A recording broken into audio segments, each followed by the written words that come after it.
আজকের খেলার খবরাখবর। ম্যারাথনে স্বর্ণ জিতে নিজের প্রিয় পোষা কুকুর রিওকে উৎসর্গ করেছেন নেদারল্যান্ডের সাঁতারু শারন ফন রুবেন্ডাল।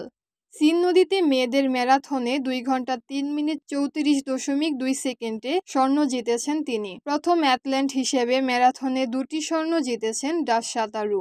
এর আগে 2016 রিও অলিম্পিকে স্বর্ণ জিতেছেন তিনি। প্যারিস অলিম্পিকে রিওর জন্যই লড়েছেন বলে পরে জানিয়েছেন রুবেন্ডাল। তিনি বলেছেন, এবছরের শুরুটা দুর্দান্ত হয়েছিল, 2বার বিশ্ব চ্যাম্পিয়ন হওয়া, কিন্তু গত মে মাসে আমার ছোট কুকুরের মৃত্যু হয়। সুখে 3 সপ্তাহ সাঁতারের অনুশীলন করিনি। সে আমার ছোট শিশু ছিল।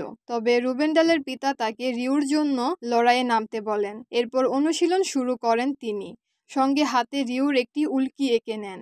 সব ধরনের ফুটবলকে বিদায় জানালেন Portuguese defender Kepler Laveran de Lima Ferreira, যাকে সকলে পেপে নামে চেনেন। বৃহস্পতিবার 8ই আগস্ট এক ভিডিও বার্তায় অবসরের ঘোষণা দেন 21 বছর বয়সী এই ডিফেন্ডার।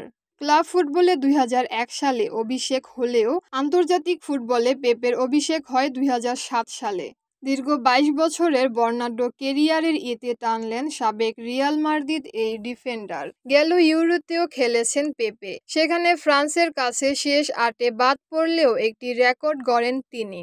ইউরোতে সবচেয়ে বয়স্ক ফুটবলার হিসেবে খেলার রেকর্ড গড়েন পেপে। বিদায়ী বার্তায় পেপে বলেন, আমি সবাইকে ধন্যবাদ দিতে চাই। সবাই আমাকে সমর্থন দিয়েছেন। এখন আমি ভারমুক্ত হতে চাই। সাথে ছিলাম আমি অপর্ণা। 24 ঘন্টার সকল গুরুত্বপূর্ণ আপডেট জানতে চোখ রাখুন এনএন টিভির পর্দায়।